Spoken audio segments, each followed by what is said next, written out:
Assalamualaikum warahmatullahi wabarakatuh. Waalaikumsalam warahmatullahi wabarakatuh. Alhamdulillah wassalatu wassalamu ala Rasulillah Sayyidina Muhammad ibni Abdillah wa ala alihi wa sahbihi wa mawalah, amma ba'du. Alhamdulillah, pada sore hari ini kita kembali melanjutkan kajian rutin Kitab Bulughul Maram, masih di dalam Kitabus Shalah, yaitu kitab tentang sholat. Bab yang kedua, babul adzan, yaitu bab tentang adzan. Hadis yang ke 158. Wa an Abi Hurairah qala, dan dari Abu Hurairah beliau berkata, qala Rasulullah sallallahu alaihi wasallam, telah bersabda Rasulullah sallallahu alaihi wasallam, al muadzinu amlaku bil adzan. Al muadzin yaitu siapa? Al muadzin, orang yang mengumandangkan adzan. Amlaku itu asal katanya dari malikun. Malikun artinya apa? Malik artinya malik apa? Malik, ya malikal mulki, wahai Tuhan yang merajai. Maliki yaumiddin, yang merajai hari pembalasan. Al muadzinu amlaku, orang yang mengumandangkan azan itu adalah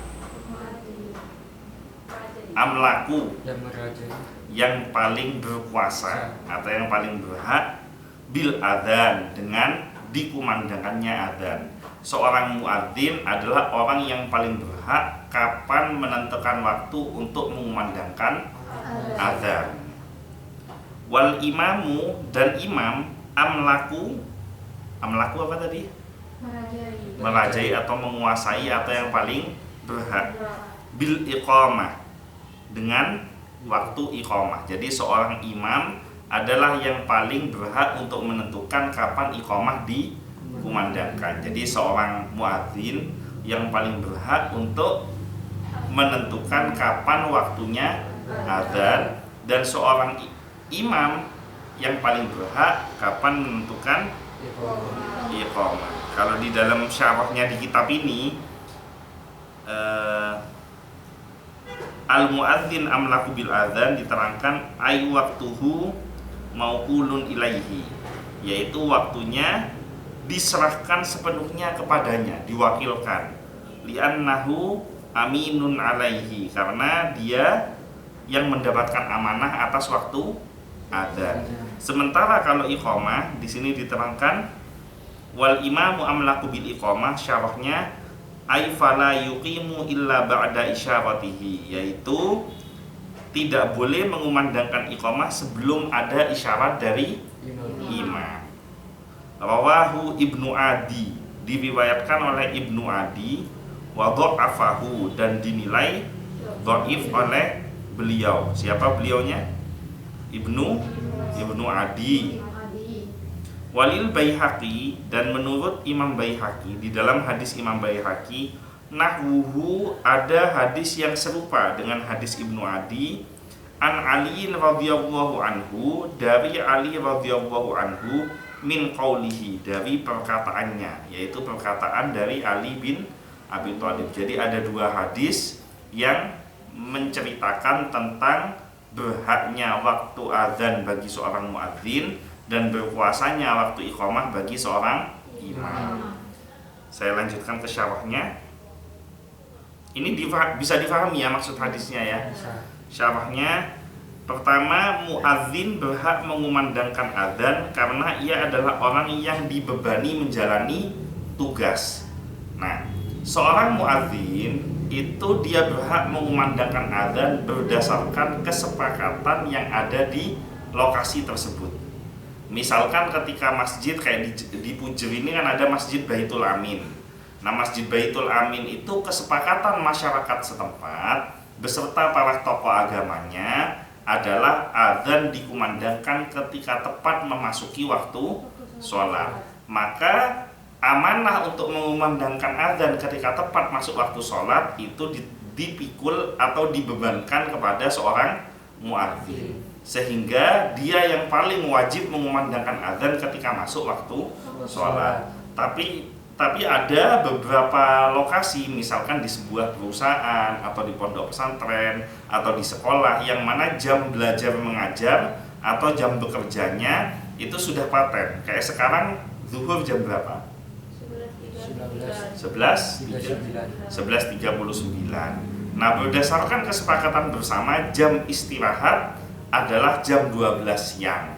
Maka muadzin boleh mengumandangkan azan pada waktu jam 12 siang. Jadi waktu untuk mengumandangkan azan tidak harus tepat masuk waktu sholat apabila ada kesepakatan bersama di dalam lingkungan tersebut. Nah, tetapi tetap yang paling afdol adalah masuknya waktu sholat. Nah, toko Gladys lebih memilih untuk mengumandangkan azan tepat ketika masuk waktunya sholat. Tapi sah-sah saja kalau misalkan ada tempat lain yang ditetapkan duhurnya jam 12 misalkan. Karena sejauh ini kan di wilayah Bondowoso dan sekitarnya tidak pernah duhur lewat dari jam 12. Biasanya jam 12 kurang kan biasanya. Nah, kemudian misalkan asar kesepakatan bersama jam setengah 4, maghrib kesepakatan bersama jam 6.15, kemudian isya kesepakatan bersama jam 7.15 misalkan. Itu tidak masalah selama ada kesepakatan bersama di lingkungan itu dengan disetujui oleh penguasa dan tokoh agama setempat gitu ya. Jadi jangan mencibir orang yang mengumandangkan azan tidak tepat pada waktunya, karena bisa jadi dia ada kesepakatan bersama di lingkungan tersebut selama masih masuk dalam waktu sholat tersebut. Yang tidak boleh itu jam 4 sore kamu azan duhur, itu yang tidak boleh. Atau misalkan masuk waktunya asar kamu azan maghrib karena bulan puasa, itu juga tidak boleh gitu loh. Atau waktunya duhur kamu azan subuh karena bulan puasa, jadi sahurnya di waktu duhur. Nah, itu yang nggak boleh. Tapi kalau selama masuk dalam waktu sholat yang tepat itu boleh, tapi tetap afdolnya tepat pada waktunya. Yang kedua, iqamah tidaklah dikumandangkan sampai imam memberi isyarah. Nah, ada beberapa masjid itu kan ada pakai itu ya, alarm itu. Begitu adzan dikumandangkan 10 menit lagi akan iqamah, kan ada kan ya, nanti bunyi tit tit. Pernah nggak sholat di masjid itu? Berarti kalian mainnya kurang jauh. Ada di beberapa tempat masjid itu dia ada jam alarmnya di masjid tersebut. Nah, biasanya di Masjid Muhammadiyah itu kebanyakan adzannya seperti itu. Jadi dia pakai alarm, karena kan kalau di Masjid Muhammadiyah, kalau NU itu ba'da adzan biasanya kan ada puji-pujian. Kayak tadi kan wujud kidam bako, kayak gitu kan. Nah, waktu Muhammadiyah itu tidak ada. Kalau di Muhammadiyah, setelah selesai dikumandangkan adzan, semua melaksanakan sholat sunnah qobliyah. Setelah sholat sunnah qobliyah sambil menanti waktu iqamah, mereka berdoa atau berzikir. Nah, kalau NU zikirnya dikumandangkan. Nah, kalau mereka zikirnya atau doanya sir di dalam hati. Kalau Muhammadiyah zikirnya di dalam hati. Nah, itu biasanya untuk jadi penanda masuk waktunya iqamah dikumandangkan, itu ada jamnya. Nah, itu nanti jam itu ada alarm, ada bunyinya, macam-macam bunyinya. Tapi rata-rata yang sering saya dengar tit yang sering saya dengar. Nggak pernah saya dengar iqamah itu nggak ada gitu. Bunyinya tit. Nah, itu biasanya imam langsung maju ke depan dan muadzin tadi mengumandangkan iqamah. Nah, iqamah itu yang betul syariatnya adalah diisyarahkan setelah mendapat isyarah dari imam. Tapi kalau sudah disepakati bersama bahwa sholat jamaah akan dimulai tepat setelah alarm bunyi, maka tidak masalah kalau seorang muadzin langsung mengumandangkan iqamah sebelum imamnya maju ke depan. Tapi afdhalnya yang paling betul imamnya ngasih isyarat sambil jalan ke depan, itu menandakan bahwa sholat jamaah akan segera dimulai. Selanjutnya ada perselisihan pendapat di antara para ulama mengenai waktu berdirinya makmum untuk sholat berjamaah. Jadi setelah adzan Berapa lama makmum ini berdiri untuk mengerjakan sholat berjamaah? Ulama ini berselisih pendapat. Nah, salah seorang ulama ahlus sunnah wal jamaah, yaitu Imam Malik rahimahullah, beliau berkata, adapun berdiri bagi makmum ketika melaksanakan sholat, maka tidaklah pernah kita mendengar ketentuan waktu berdirinya. Jadi tidak pernah ada ketentuan waktu kapan seorang makmum berdiri. Ya, boleh dibatasi 10 menit, boleh dibatasi 15 menit, boleh dibatasi 20 menit. Atau mungkin ada kan di kampung-kampung, para kiai-kiai kampung yang kebetulan penduduknya banyak yang ngarit di sawah misalkan. Nah, ketika azan dikumandangkan, secara kebetulan yang bisa azan dia, yang bisa puji-pujian dia, yang bisa iqamah dia, yang ngimami juga dia. Nah, akhirnya ketika azan dikumandangkan, beliau yang puji-pujian yang pertama mungkin semangat, Allahumma sholli sholatan. Kok dibaca sampai 3 kali, kok makmum tidak ada yang datang, diperpanjang lagi sama dia, diganti, bukan Allahumma sholli sholatan, sudah mulai jengkel, astagfirullah rabbal ya itu udah jengkel tuh. Kok ditoleh sampai 3 kali kok nggak ada yang datang lagi, makin jengkel dia, terus ngomong tombo hatinya kan udah kesel, minta diobati gitu kan. Nah, itu ada yang seperti kadang sampai puji-pujian tuh 20 menit, setengah jam sambil menunggu makmum. Minimal ada 1 makmum, maka sholat jamaah bisa dilaksanakan, bisa dimulai. Nah, hal-hal seperti itu tidak masalah, karena itu bagian dari ikhtiar seorang pengurus masjid supaya bisa melaksanakan sholat berjamaah di dalam masjid. Karena afdolnya masjid harus ada sholat jamaah, sehingga ketika orangnya baru 1, ada muadzinnya, ada puji-pujiannya, ada iqamahnya, ada imamnya, dan kebetulan yang datang cuma 1, diborong sendiri sama dia.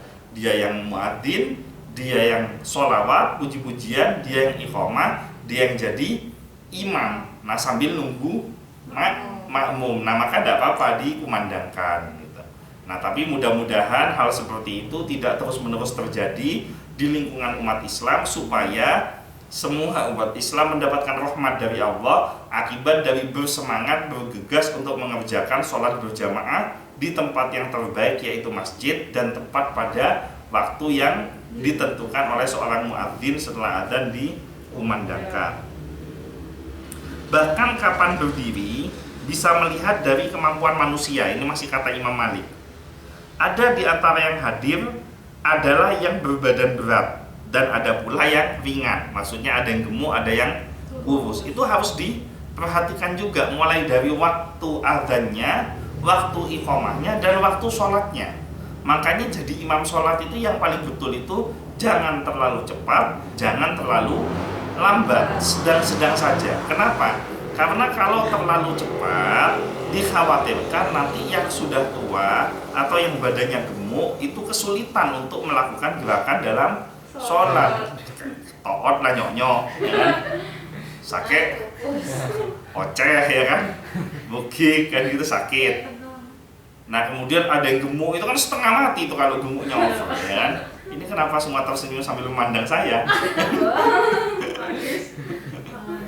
Nah, itu maka jangan terlalu cepat, tapi jangan terlalu lambat juga. Karena kalau terlalu lambat, dikhawatirkan ada preman baru taubat, dia baru belajar sholat, ketepaan jadi makmum, kamu imamnya lama sekali. Akhirnya dia tidak betah, dia mikir kok sholat modelnya seperti ini ya, kok tidak mengasihkan. Atau tidak usah preman baru taubat lah, kalian aja kira-kira kalau imamnya panjang, tahan apa enggak? Sholat Jumat, baca suratnya panjang sekali. Itu awalnya khusyuk, tapi senggilu-sengan itu sudah, karena pembacaan yang panjang, yang lama. Sama ketika muadzin ingin mengumandangkan iqamah juga harus diperhatikan makmumnya. Imam harus memperhatikan makmumnya. Semua jamaah tentu saja berbeda-beda kapan berdirinya, tidak semuanya serempak. Maka dicari yang paling mayoritas. Kalau misalkan mayoritas makmumnya yang sepuh-sepuh, ya maka jangan cepet-cepet sholatnya, ditartilkan lebih lambat. Bismillahirrahmanirrahim. Nah, itu yang sepuh. Alhamdulillahi rabbil alamin.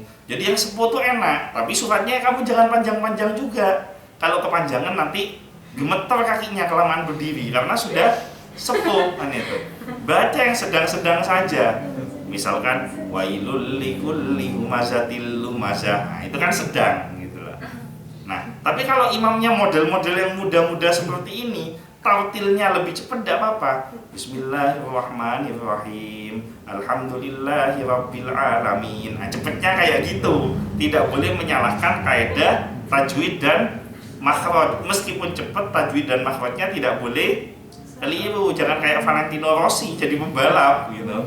Bismillahirrahmanirrahim. Alhamdulillahirabbil alamin arrahmanirrahim maliki yaumiddin. Ya karena berdoa ya karena selain shiratal mustaqim itu mau sholat atau mau marah-marah kayak gitu.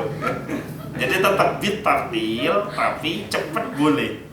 Nah, sama ketika dilihat makmumnya anak-anak muda yang sekiranya mereka tidak tahan dengan bacaan Quran yang terlalu lama, maka carilah surat-surat yang tidak terlalu panjang. Kalaupun misalkan mau ngambil dari ayat yang panjang, boleh, tapi cukup beberapa ayat saja. Misalkan Allahu la ilaha illa huwal hayyul qayyum. Nah, itu tidak masalah sampai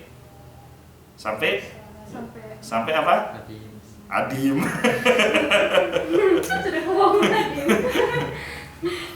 Atau Yasin wal Qur'anil Hakim innaka laminal mursalin ala siratim mustaqim tanzilal azizir rahim litunzira qauman ma unzira aba'uhum. Lanjutin. Hah? Aba'uhum. Hah? Fahmu apa? Hah? Litunzira qauman ma unzira aba'uhum fahum. Hah? Ghafilun apa gafilun? Ghafilun. Nah, lah Allahu Akbar, tidak apa-apa, jadi jangan terlalu panjang, ya jangan kependekan juga. Bismillahirrahmanirrahim, Yasin, Allahu Akbar. Itu mainan itu namanya. Jadi sedang, jangan terlalu cepat, jangan terlalu lambat. Jadi itu supaya nilai keserempaan seluruh jamaah itu bisa lebih mayoritas. Jadi bisa serempak dan mayoritas yang bisa serempak dalam sholat itu, baik dari adzannya, waktu kapan iqomahnya, dan durasi ketika mengerjakan sholatnya. Ada pertanyaan sampai di sini? Mungkin itu saja yang bisa saya sampaikan. Mudah-mudahan semuanya panjang umur, sehat, selamat dari segala macam musibah baik dirinya maupun keluarganya, dan mudah-mudahan semua mendapatkan pertolongan dari Allah Subhanahu wa taala, mendapatkan syafaat dari Nabi Muhammad sallallahu alaihi wasallam. Al-Fatihah. Syaitanir rajim. Bismillahirrahmanirrahim. Ar-Rahmanir-Rahim. Maliki yaumiddin. Iyyaka na'budu wa iyyaka nasta'in. Ihdinas siratal mustaqim. Siratal ladzina an'amta 'alaihim.